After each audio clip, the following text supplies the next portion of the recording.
Wildfires have been a growing problem for the state of Oregon for the last few years, and there is an ongoing debate down in Salem about how to best address the issue. But the latest version of the Oregon wildfire hazard map is raising concerns from homeowners all across the state. Our Spencer Schott explains why homeowners are appealing what that map shows. The main problem that homeowners have with this map is they say it's inconsistent. For example, this house behind me is considered to be in a moderate fire danger zone, but you take a few steps and cross the street, and this house is considered to be in an extreme fire danger zone. And that new label could come with higher insurance rates and lower property values.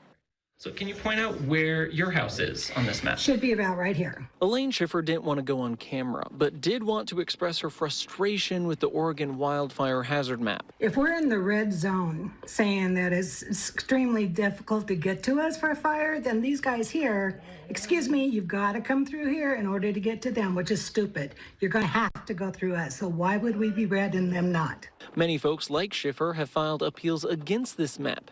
Now Oregon Republicans are calling for a change.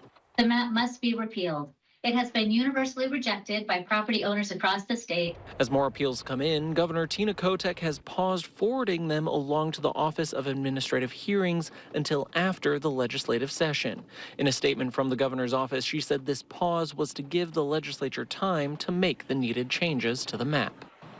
All appeals against the map must be filed by the March 10th deadline, and if no changes are made through the legislative session, the appeals process will go forward as normal. But Representative Drazen is confident that they will get bipartisan support to repeal this map. Reporting in Mount Hood Village, Spencer Schott, Fox 12 Oregon.